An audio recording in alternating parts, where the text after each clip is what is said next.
Let me be very specific. We have an absolute and unwavering commitment to bring about a prohibition of military-style assault weapons like the one that was used at that event and has also been used in other tragic events. Welcome back to Power and Politics. That was Public Safety Minister Bill Blair confirming the government's intention to ban military-style assault weapons like the one used in Montreal 30 years ago. But the minister would not say when that order in council will be tabled or which weapons specifically will be on the list.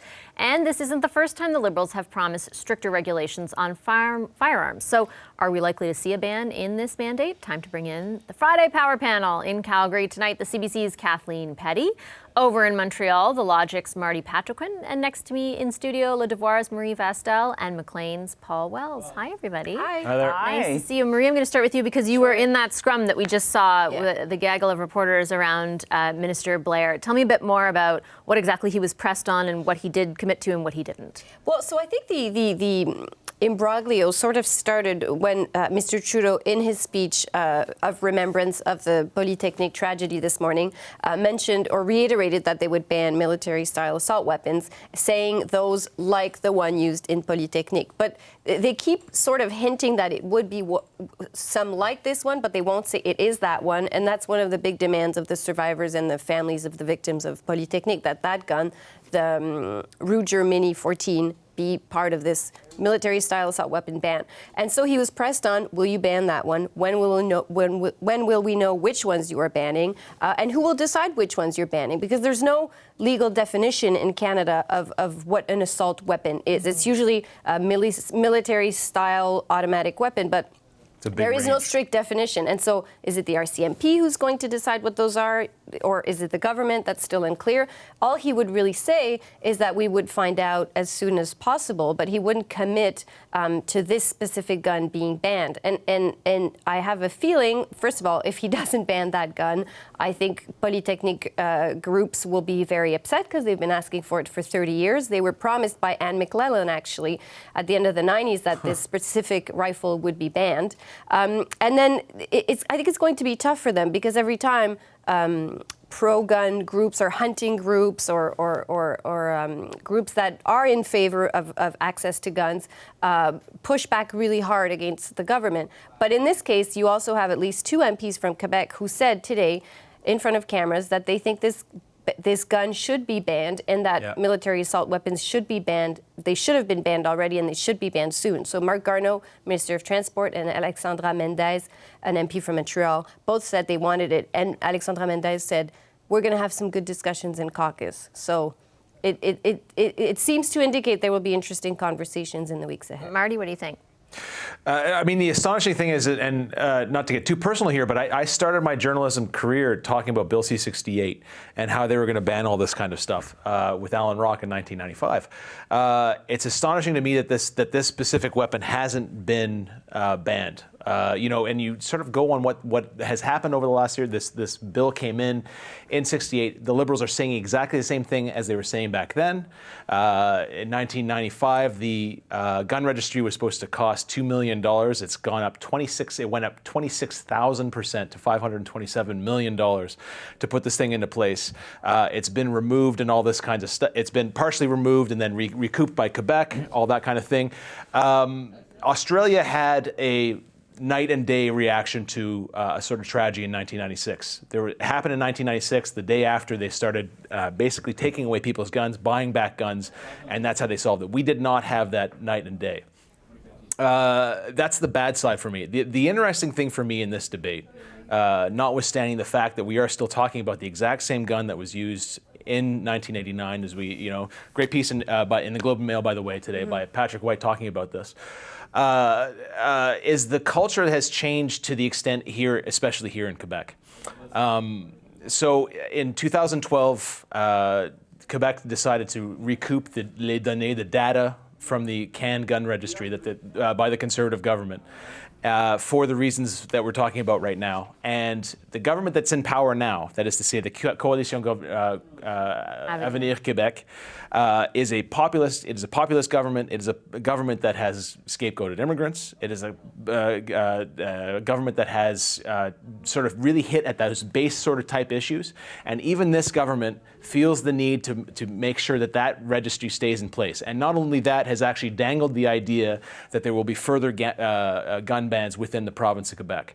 That is a really, really big sea change, and I don't think you would have seen that otherwise. It's an interesting political conversation as well, Kathleen, because it's not just this ban that they've announced. They promised in the campaign they avoided essentially promising a national ban on handguns, and they said we're going to give cities the ability to do so, though we have no details on how that will work. We know previously, I mean, they had been in power for 4 years. They didn't do any of this then, and we know that there was a ton of disagreement and discord between rural MPs within the Liberal caucus and urban MPs over how far things should go. Like there are a lot of political considerations for them as well. And I would just pick up on what Marty said, and really this has been going on for 3 decades, and I take his point that I think culturally perhaps things have changed over those 3 decades, but it is striking, it seems to me, that we haven't been able to figure this out after all these years, and we're still sort of battling this in terms of the arguments on either side, and they haven't largely, even though the culture has changed, I agree.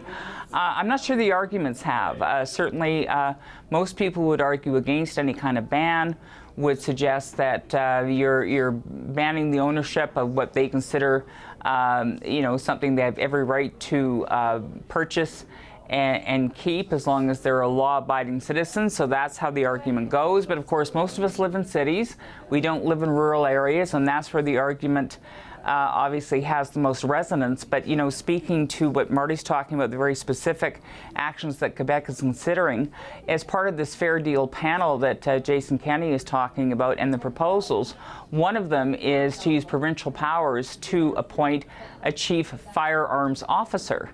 And so I would be very interested to know, and I've not had an answer, I've asked, how that might sort of intersect and influence what the response might be here to any kind of ban, whether it's on military assault rifles or even the ability that the federal Liberals are talking about, allowing municipalities, say, to institute a handgun ban. And there is a councillor here who has been working on drafting a motion to do exactly that, but it hasn't as yet been introduced. Interesting. Paul, what do you think?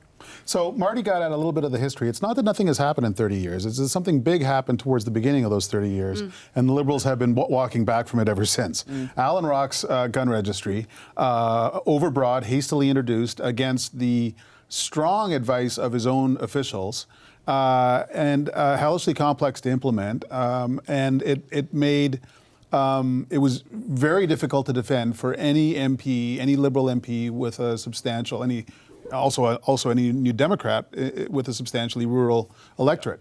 Look, most people in even rural ridings don't own the weapons that are being discussed here, but the ones who do are highly engaged and highly motivated, and that's why Bill Blair is super clear on the notion and super hazy on the details, because every weapon on that list will have a constituency and will rally opposition to a ban. And any partial ban, the language in the throne speech was that those communities that want to ban weapons will be able to. Those bans are meaningless. If I've got a weapon in the back of my car, Canada cherishes the freedoms that mean that I will not have to worry about a cop checking the trunk of my car as I drive into Toronto or London or Okotoks.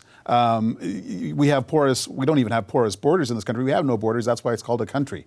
And so, to say the least, the devil's in the details.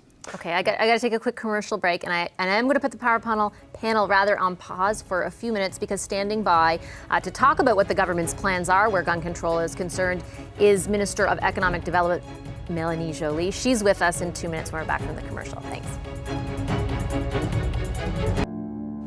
Today marks 30 years since the École Polytechnique massacre. It remains Canada's worst mass shooting and, of course, a catalyst for the gun control debate that persists to this day.